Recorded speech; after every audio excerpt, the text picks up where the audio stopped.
Bismillahirrahmanirrahim. Alhamdulillahi rabbil alamin. Wa bihi nasta'in ala umuri dunya waddin. Wassalatu wassalam ala al-mab'uthi rahmatan lil alamin. Nabiyyina wa habibina wa qudwatina Muhammad ibn Abdullah wa ala alihi wa sahbihi wa man walah, amma ba'du. Muslimin dan muslimat, para pelajar, Assalamualaikum warahmatullahi wabarakatuh. Alhamdulillah, pada hari ini 8 November 2021, kita teruskan bacaan kita kitab Hikayatun Fiqhiyatun Mukhtarah. Hikayat-hikayat dari dan fiqh, cerita dan fiqh. Kisah kita yang ke-98, Al-Hikayatus Thaminatu Wat-Tis'un, iaitulah kisah yang berlaku kepada sahabat Nabi di kubur, iaitu adab bila kita mengiringi jenazah, kita jangan duduk selagi jenazah itu tidak diletak. Masih di atas usungan, kita duduk. Jangan, berdiri dulu. Kecuali orang uzur lain cerita. Para pelajar sekalian, kisah kita ni menarik, insya-Allah. Dan tidak ada kisah yang tak menarik. Seorang rawi hadis nama Sa'id Al-Maqburi. Sa'id Al-Maqburi menceritakan kisah daripada an abihi, dari bapa dia. Ayah dia nama Kaisan Al-Laythi Al-Maqburi. Maqburi itu ambil daripada kubur. Kenapa jadi kubur? Kejap kita cerita. Sekarang ni kita kenal nama dulu. Mana Sa'id bin Kaisan Al-Laythi Al-Maqburi menceritakan daripada ayah dia Kaisan Al-Maqburi. Qala, dia kata apa? Kunna fi janazatin.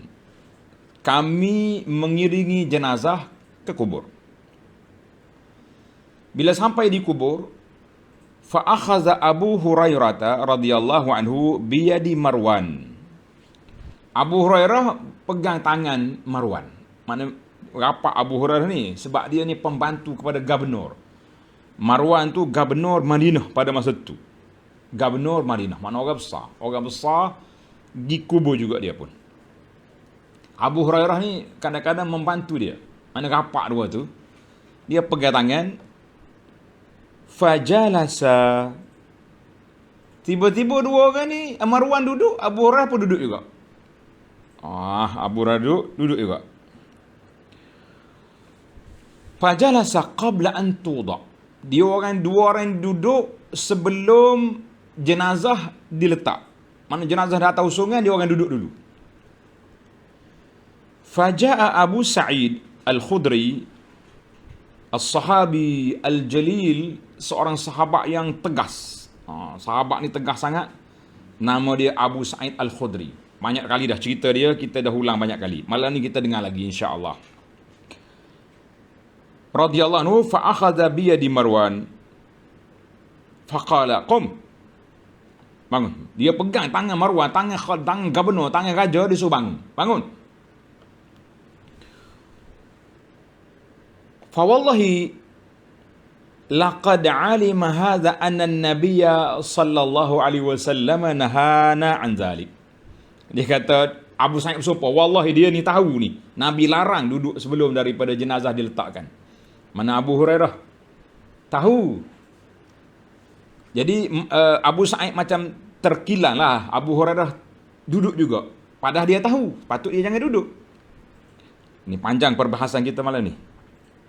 Faqala Abu Hurairah radhiyallahu anhu, sadaqa.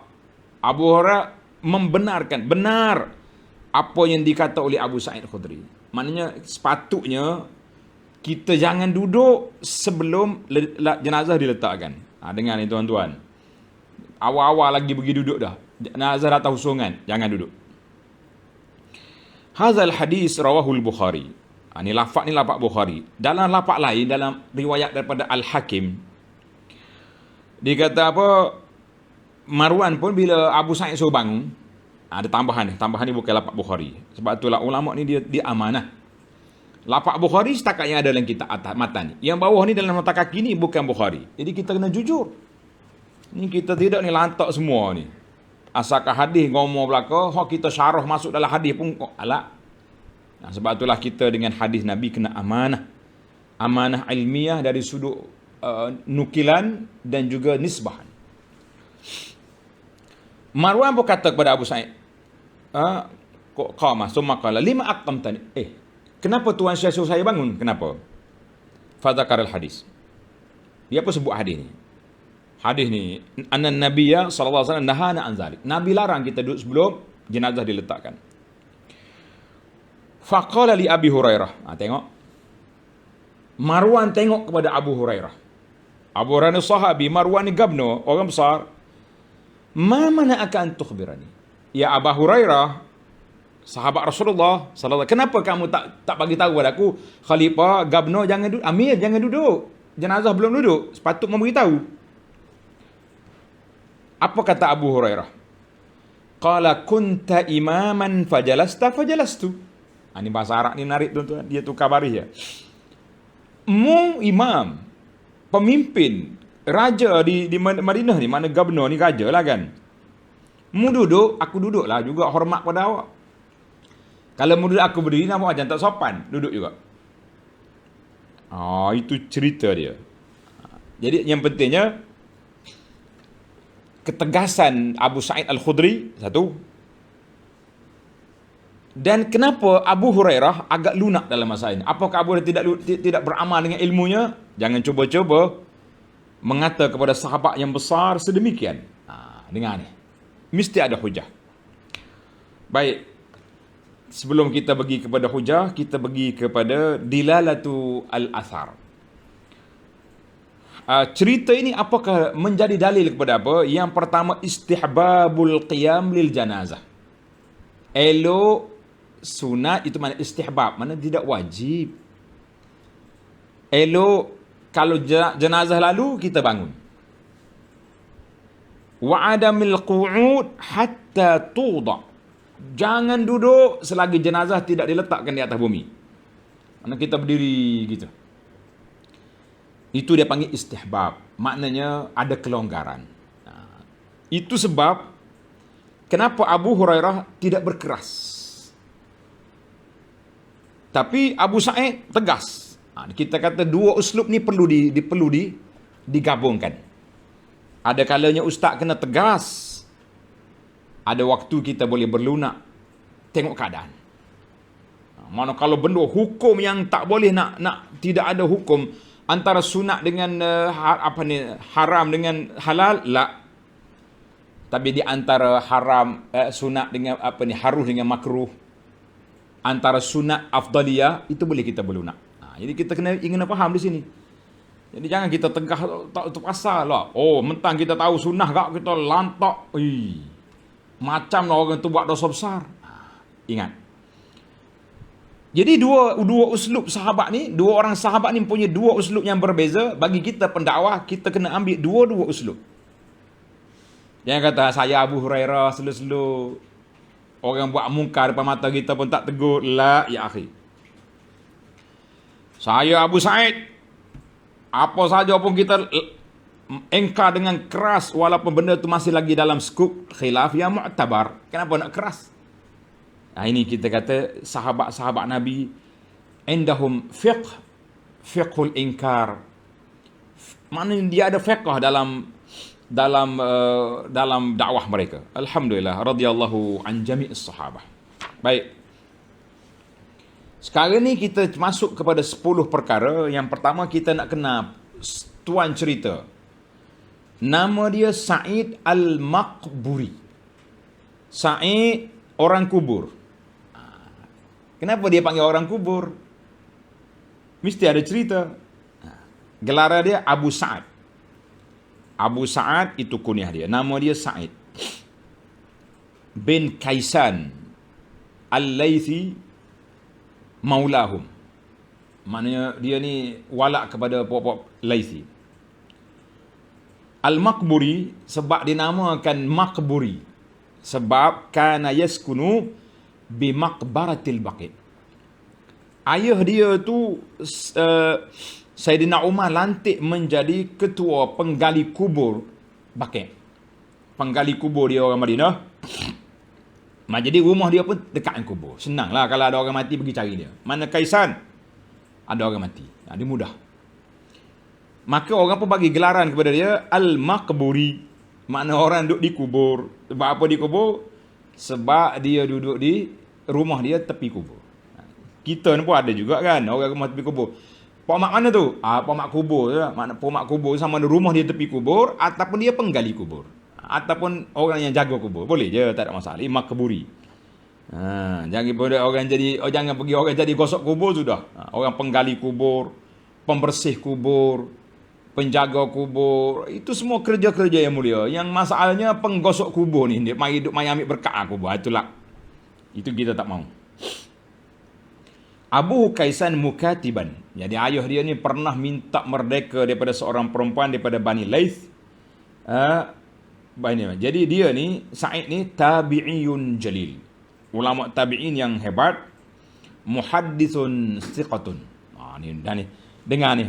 Kalau orang kata rawi-rawi hadis ni main-main je, jangan. Dia ada level dia. Kalau ni tinggi darjat ni, muhaddits thiqah. Maknanya seorang ulama hadis yang sangat dipercayai dia punya hafalan dia.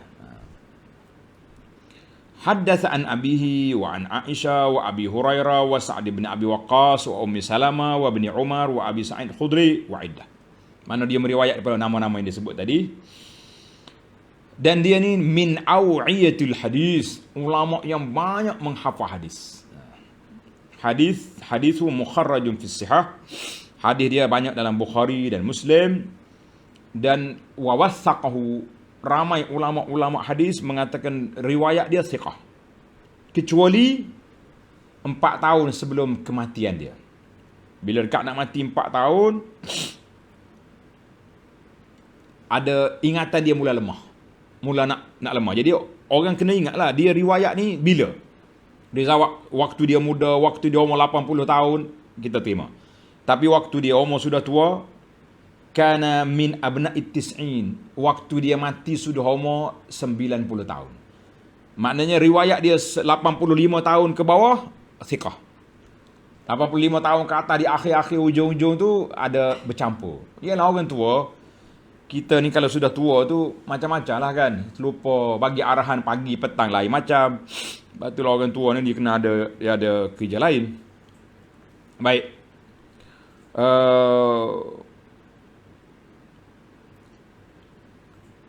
Qala Zahabi kata, aku dalam kajian aku tak ada orang riwayat ulama hadis riwayat daripada dia setelah dia sudah tua. Banyak orang tak riwayat. La yujadu syai'un munkar. Tidak ada riwayat munkar daripada Sa'id al-Maqburi. Alhamdulillah. Dia mati pada umur dia 90. Di antara tahun 117 hingga 126. Jadi ulama ni tak boleh nak tetapkan. Mana sekitar itulah, sekitar tahun 20-an gitu dia meninggal dunia. Wallahu rahimahullahu taala. Macam mana pula dengan abu dia? Abu dia. Ayah dia Amma Kaisan ayah dia tu Maula Ummu Syarik Al-Laithiyah. Mana dia asalnya hamba kepada Ummu Syarik ni. Kan? Hamba kepada Ummu Syarik.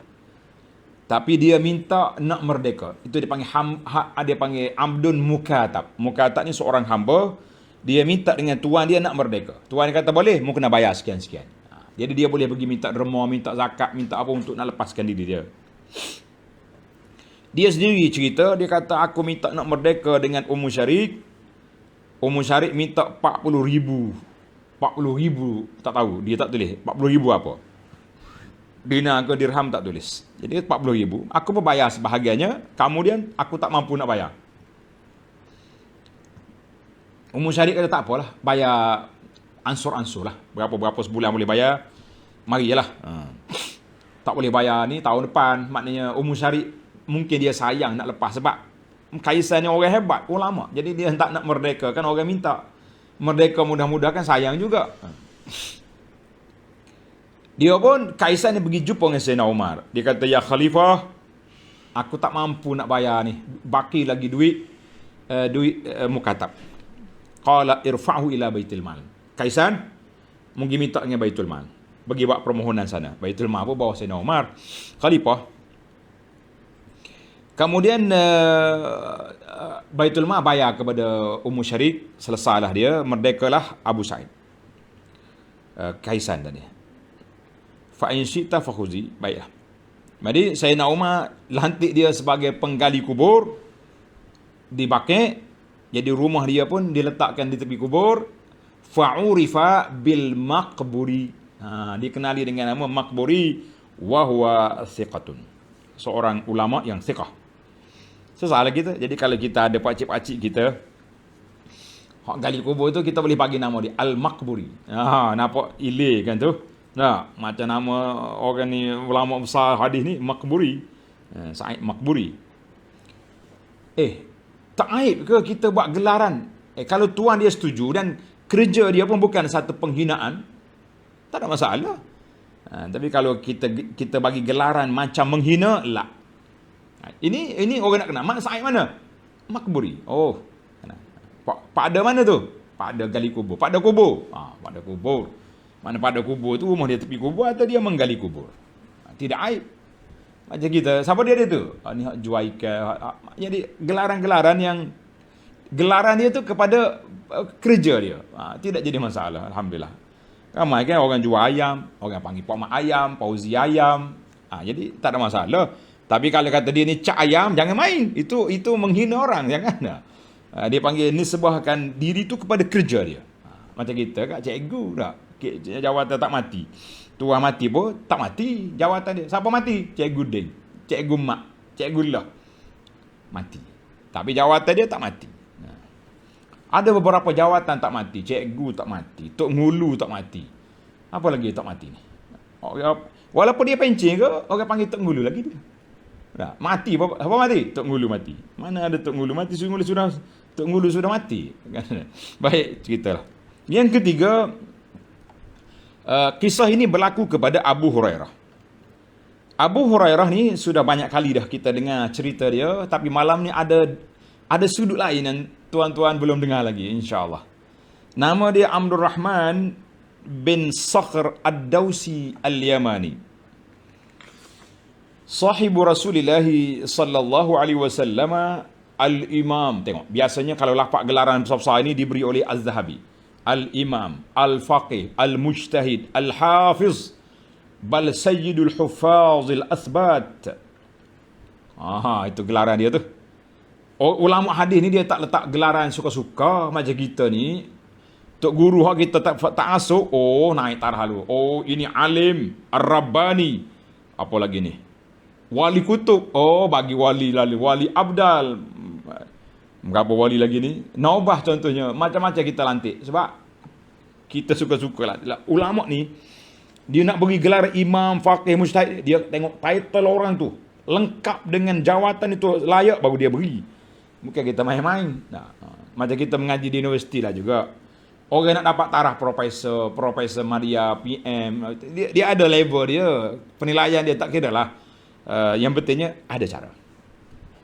Maknanya orang ni telah melepasi kaedah-kaedah ni baru diberi gelaran. Kita ni suka-suka je tulis ya, orang panggil-panggil. Qala al-Bukhari, Imam Bukhari kata rawa anhu 800. Murid dia rawi hadis daripada Abu Hurairah 800 orang lebih. Berkata apa hebatnya Abu Hurairah. Sedangkan dia hanya bersahabat dengan Nabi, sempat bersahabat berguru dengan Nabi sallallahu alaihi wasallam 4 tahun.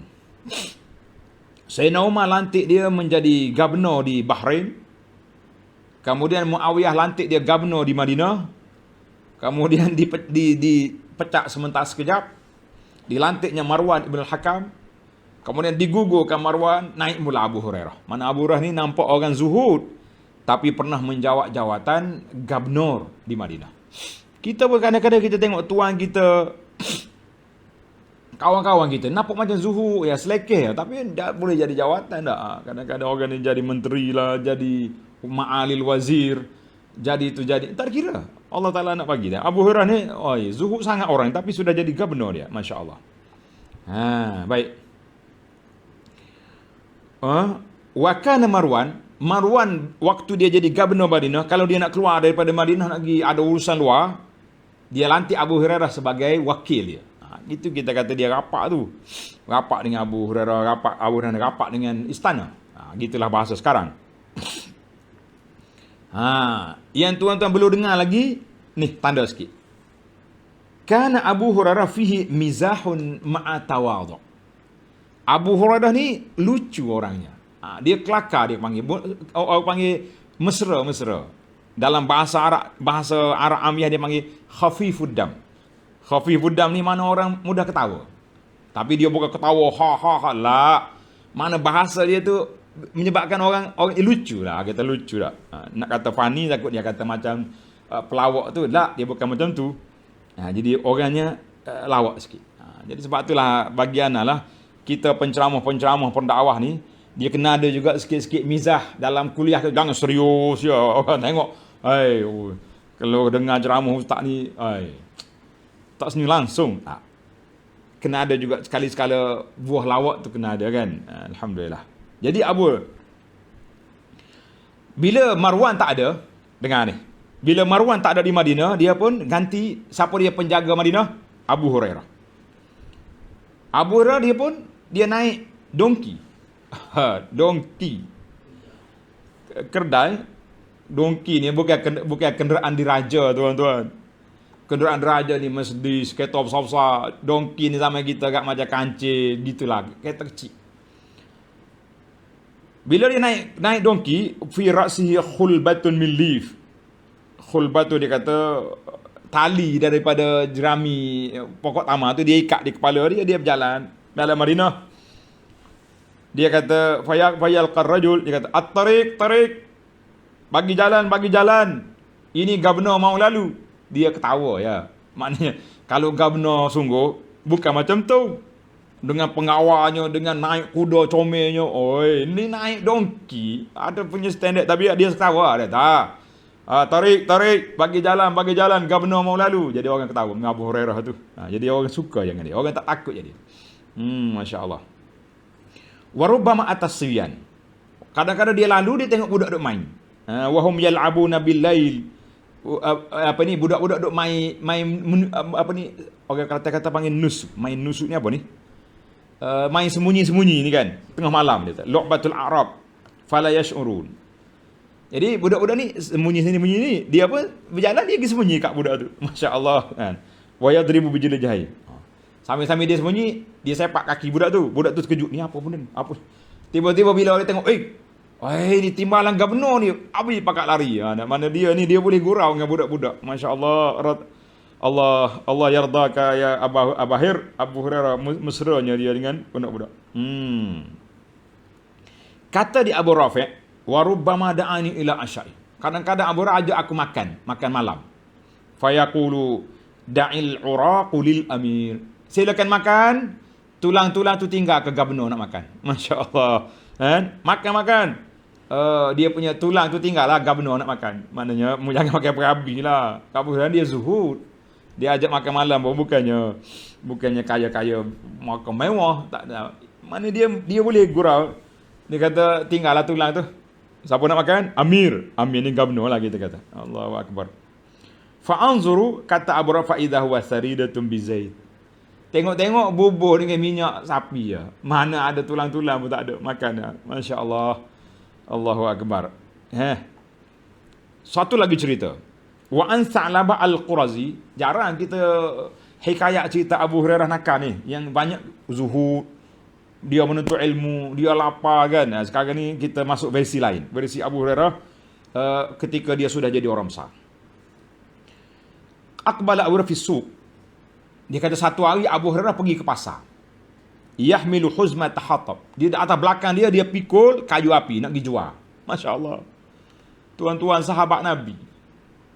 Pembantu gubernur. Pikul kayu nak pergi jual. Cari harta rezeki yang halal. Masya Allah. Wa huwa yawma idzin khalifatun li Marwan. Dia ganti Marwan.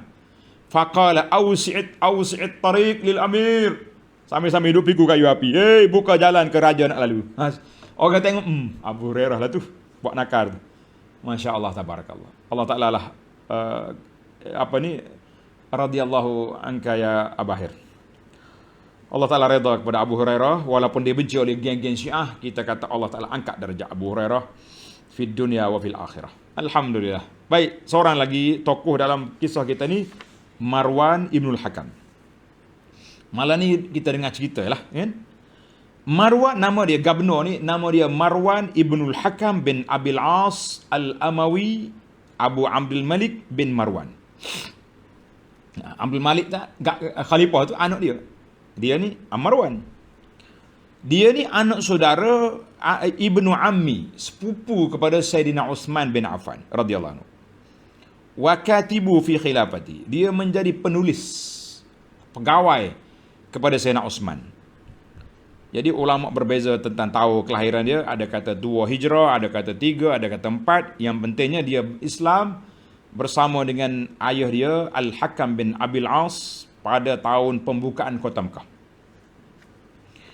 Qala Ibnu Hajar fi Islan lakin lam ara man jazama bi suhbati. Aku tak tengok ulama-ulama hadis mengatakan dia ni sahabat. Ni Marwan ni. Fa ka'allam yakun yawma izin, boleh jadi waktu Nabi hidup tu dia masih kanak-kanak, belum mumayyiz. Wallahu alam. Ukhrija abu ila Taif. Ayah dia dihantar ke Taif.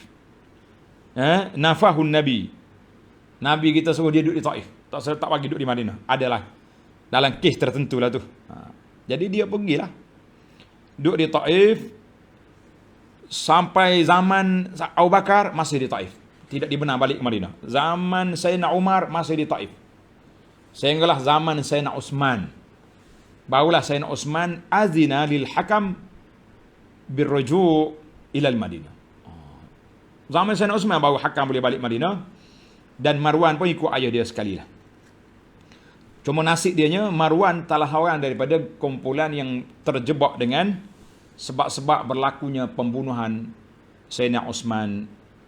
Dan Marwan juga Summa Syahidal Jamal Ma Aisyah, dia juga. Jadi banyaklah isu dia ni dengan Aisyah, dengan Sifinya. Baik, kemudian dia menjadi gubernur di Madinah ketika pemerintahan Muawiyah.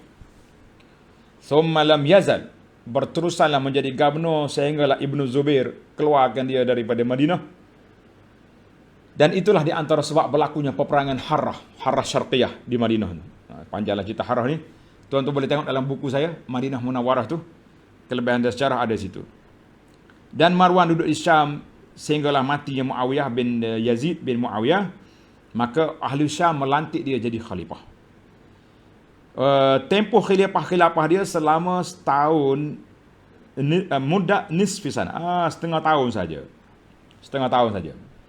Dia mati pada bulan Ramadan tahun 65. Kemudian dilantik anak dia Abdul Malik bin Marwan menjadi khalifah selepas daripada itu. Yang kelima, seorang lagi tokoh yang hebat. Tak boleh lalu saja, sebab kehebatan dia ni perlu diserlahkan. Terlebih-lebih zaman kita ni. Zaman orang hebat bercakap, tak hebat, tindakan tak hebat ni. Iaitulah Abu Sa'id. Abu Sa'id nama dia Sa'ad bin Malik Al-Khazraji Al-Ansari Al-Imam Al-Mujahid, Mufti Madinah. Dan dia ni salah seorang min ahdathi ashabi Rasulullah, salah seorang ulama sahabat Nabi yang muda. Dia masa Nabi ada hidup tu dia muda lagi, kecil. Dan tidak ada orang yang sebaya dengan dia lebih alim daripada dia. Kana qawwalan bil haqqi ammaran bil ma'ruf nahaan anil munkar. Gelaran dia ni orang yang sangat tegas, kata-kata dia mempertahankan kebenaran, kuat menyuruh benda ma'ruf dan berani melarang kemungkaran, tidak takut kepada celaan orang dan tidak akan diam tengok orang buat salah. Tak kira siapa buat salah depan dia, dia tegur belakang. Tengok dalam cerita ni. Cerita kita ni apa jadi? Di antaranya cerita Marwan. Kita dah cerita dah banyak kali dah, saya tak nak ulang balik. Cuma anda nak peringat je ke tuan-tuan. Iaitulah cerita Marwan solat raya nak baca khutbah sebelum solat. Dia naik mimbar nak khutbah sebelum solat. Tuan-tuan tengok dalam siri yang lepas sudah ada. Siapa dia yang larang dia? Abu Sa'id tarik dia, jazah bahu. Solat dulu belum khutbah. Hari Jumaat ya khutbah dulu belum solat. Raya solat baru khutbah. Jadi berlakulah perbincangan di situ. Maknanya nak ceritanya betapa tegasnya Abu Sa'id. Dia boleh tarik khalifah. Solat dulu. Masya Allah.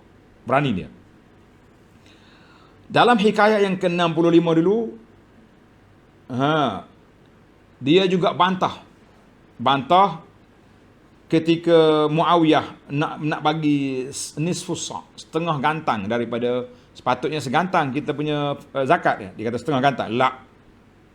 Abu Sa'id bantah. Yang ketiga, aneh. Kisah kita malam ni. Bila dia tengok Abu Sa'id tengok Marwan dengan Abu Hurairah duduk sebelum jenazah diletak di atas bumi, dia pun bangun. Governor tu, Khalifah, Mak Amir, bangun. Maka dia pun cerita bahawa Nabi kita SAW larang daripada kita duduk sebelum jenazah diletakkan. Dia pun tengok ada Marwan marah pada Abu Hurairah. Kenapa Abu Hurairah tak larang dia? Jadi dia pun macam terkilan juga Abu Hurairah. Kenapa Abu Hurairah tak cakap? Jadi rupanya kita boleh tengok nanti ada riwayat lain. Baik. Yang ketujuh, dalam riwayat Al-Hakim, Marwan tanya kepada Abu Sa'id, lima aqamtani? Kenapa tuan suruh saya bangun? Kenapa? Macam dia tak puas hati lah. Kenapa suruh dia bangun? Faka'anna ustankara.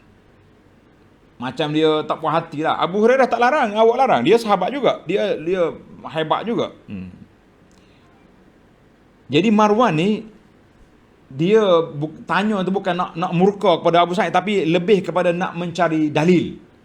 Ni kita hari ni jangan marah kalau orang tanya dalil. Kalau kita ada dalil, dalil lah. Kalau tak ada, maaf lah, saya tak ingat dalil. Jadi dia nak, kenapa awak suruh saya bangun? Aku dah duduk. Abu Sa'id, kenapa suruh bangun? Abu Hurairah ada, dia tak suruh aku bangun. Kenapa?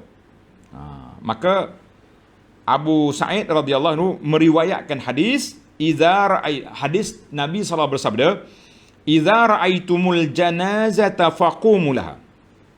Kalau mau tengok jenazah lalu, kamu bangun, berdiri, hormat. Famanittaba'aha fala yajlis hatta tudha'. Kalau kamu ikut jenazah ke kubur, jangan kamu duduk sehingga jenazah itu diletakkan.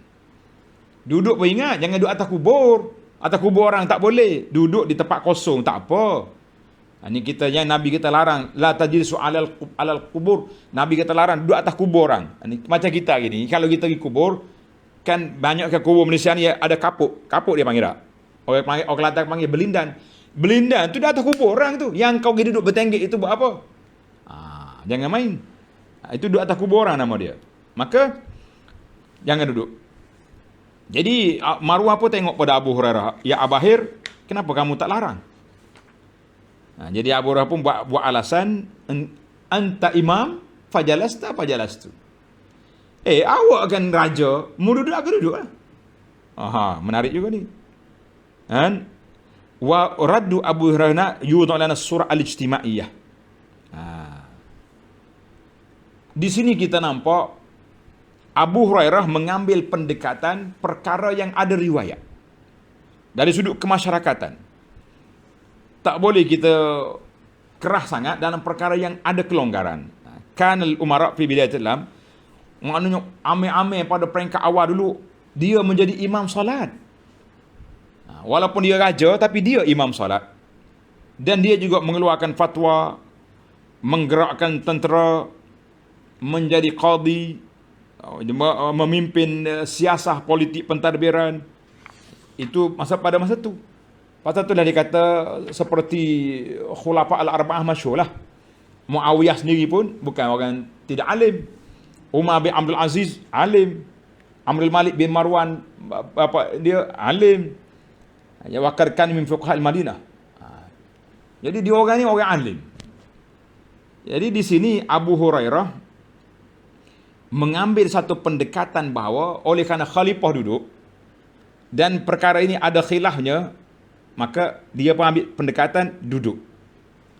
Duduk juga. Tapi bila Abu Sa'id tegas tegur, Abu Hurairah tak pantah. Dia kata, Abu Sa'id, benda tu khilaf. Janganlah tegas sangatlah. Ini satu perbincangan, hewar. Lebih-lebih lagi hewar di kubur, orang tak berkelahi. Kan? Orang tak kelari, tak kelahi. Sebab apa jadi macam ni? Tuan-tuan tengok. Dalam yang ke-8, waradat ahadis ukhar. Terdapat hadis lain, annan nabiyya sallallahu alaihi wasallam jalasa wa lam yaqum lil janazah. Pernah Nabi duduk, orang buat lalu jenazah, Nabi tak bangun. Ada kala Nabi tak bangun. Seperti hadis yang diriwayat oleh Sayyidina Ali, annan nabiyya sallallahu qama fil janazati thumma qa'ada ba'du. Ada kalanya Nabi bangun, kemudian Nabi duduk selalu. Bangun hormat ya, kata duduk. Ini hadis ni rawahu Abu Laud wal lafzu lahu. Jadi boleh. Cuma ada ulama mengatakan hadis ni Nabi kata fi mukhalafatil yahudi bi anamil qiyam. Nabi kata jangan bangun. Kita menyalahi Yahudi, tapi larang bangun tu hadis sahih. Yang penting Nabi kita bangun. Tapi Nabi duduk balik. Karena itulah berbeza pandangan ulama tentang hukum bangun, berdiri menghormati jenazah. Ada orang yang kata wajib sebab Nabi buat. Ada kata makruh sebab takut jumpa dengan Yahudi. Tapi hadis yang kata supaya Yahudi tu, ulama hadis kata da'afahu ba'dul muhaddisin. Ada yang mengatakan jaizun, harus, dan ada yang mengatakan sunat. Jadi kita pilih yang jalan tengah. Jadi sebab itulah kita kata fiqhu Abi Hurairah radhiyallahu anhu, dia tak engkar sebab dia kata Marwan ni orang yang alim, khalifah ni, dia tentu dia tahu hadis tentang khilaf tadi. Baiklah. Jadi kita kena ambil pendekatan. Itu sebab saya anak kata di awal tadi, kita sebagai pendakwah kena ambil dua-dua pendekatan. Pendekatan Abu Hurairah, pendekatan Abu Sa'id. Jangan duk backing tak tu kalu, jangan lemah juga tak tu kalu. Jadi kita kena tengok keadaan yang sesuai dengan dalil-dalil yang ada. Mungkin di sini khilaf, kita boleh berlapang dada. Di sini tak ada khilaf, kita mesti bertegas. Yang ke-9, kata di pengarang kita ini, al-amru indana fihi sa'ah. Isu ni ada keluasannya. Mana kalau orang mari, kalau dia belajar sunnah, macam kita tahu malam ni sunnah, elok jangan duduklah. Jangan duduk selagi jenazah tidak diletakkan. Lebih-lebih lagi kita yang sihat walafiat. Tapi kalau sudah bawa tongkat, berjalan pun ngongik-ngongik kata orang, itu cerita lain, itu keuzuran. Maka pernah Nabi kita buat dua-dua. Ada kalanya dia duduk, ada kala dia tunggu. Maka kerana itulah Al-Lakhas Ibn Al-Qayyim Al-Mas'alah dalam Zadul Ma'ad dia kata wasahha anhu, sahih riwayat Nabi kita sallallahu alaihi wasallam bangun menghormati jenazah ketika lalu. Dan Nabi suruh bangun. Wasahha anhu sallallahu annahu qa'ada. Pernah juga riwayat Nabi tak bangun. Fakhtulifa fi dzalik. Ada ulama kata hak bangun tu mansuh, ada kata ada kata yang pentingnya hadis ini menunjukkan kepada keharusan dua-dua. Wa fi'luhu bayanul istihbab. Nabi bangun menunjukkan elok, sunat kita buat. Nabi tak bangun menunjukkan harus untuk kita tak bangun. Ya, alhamdulillah, kesimpulan kitanya ada keluasan. Tapi bagi orang yang belajar, beramal dengan sunnah ini walaupun sunat. Yang tak belajar, ikut dia nak duduk mana. Tapi jangan duduk di atas kubur. Itu larangan. Yang terakhir, baik. Yang terakhir, yukrahu lin nisa. Bagi orang perempuan tidak digalakkan mengikut jenazah ke kubur. Kecuali orang perempuan yang tua, yang tak berhias pergi kubur politik dah. Itu boleh. Kalau muda-muda pergi duduk main selfie atas kubur, suruh dia balik. Kacau punya orang ni. Orang pergi kubur ni akan mati, bukan nak pergi tengok muduk selfie. Ni budak-budak ni tak hirau ni. Dia pergi selfie tu, ni budak perempuan ni, dah lah pakai baju ketat, duduk selfie atas tepi kubur, macam dia nak turun dalam kubur. Pasal nak ambil gambar sekali ngetuk. Budak ni tanam sekali ngawak kan. Jadi kita kata biar ada adab lah. Orang nak cangkuk pun bimbang takut kena kemik ni. Jangan. Lebih-lebih lagi, balu si mati, jangan pergi kubur. Itu larangan keras. Haram bagi dia sudah pergi ke kubur. Baiklah. Jadi bila kita bertengok di kubur ada benda mungkar, kita kena tegur ke kita diam? Jawabnya kita kena ambil pendekatan tadi. Pendekatan Abu Sa'id menegur, pendekatan Abu Hurairah tengok kepada suasana. Kalau kita boleh tegur dengan kuat, tegur. Kalau tak boleh tegur dengan kuat, tegur baik. Ni anak-anak ni duduk jauh-jauh sikit, tak baik ni, tak baik ni duduk dekat dengan jatuh dalam kubur ni. Pergi jauh-jauh sikit. Kalau kita tak berani lah, tapi kalau kita ada authority, kita di imam kampung ni kita apa? Yang perempuan tu duduk di luar tu, pagar tu. Jangan duduk masuk. Jadi kita tegas sikit. Jadi kena ada berani. Sebab apa? Bila ulama ni orang yang tahu diam, orang yang duk anggap iza sakata ahlul haqqi, bila orang yang pandai, orang tahu diam, orang yang jahil ni ingat betul hak dia buat tu. Itu yang kita bimbang hari ni. Ramai orang yang menganggap apa yang dia buat betul sebab pendakwah, imam, pak haji, ustaz tak tegur. Jangan main. Jadi di antara perkara-perkara yang mungkar dalam kubur ni kita kena tengoklah. Anda dah baca dalam kitab kita, kitab Fiqh Manhaji. Tuan-tuan tengok benda-benda mungkar yang bid'ah yang dibuat di kuburan. Banyak kita kena buat lah. Jangan kita kena engkar. Bawa minyak dengan muzik, dengan lagu-lagu, bawa bunga-bunga, kita kata tak payah berlaku tu. Bising, maka itu tidak baik. Apalagi dalam kitab ni sebut ala bayanat sia-sia. Kadang-kadang ahli politik pergi kubur semata-mata nak ambil gambar, nak letak di Facebook, dialah YB yang prihatin. Sebab itulah anak nasihat awal lagi kepada sahabat-sahabat kita YB, jangan jadikan mayat sebagai bahan kempen. Jadi insya-Allah kita akan sambung lagi peristiwa yang lain pula. Dalam peristiwa ini banyak lagi al-hikayah, hikayat yang ke-99 dalam siri akan datang.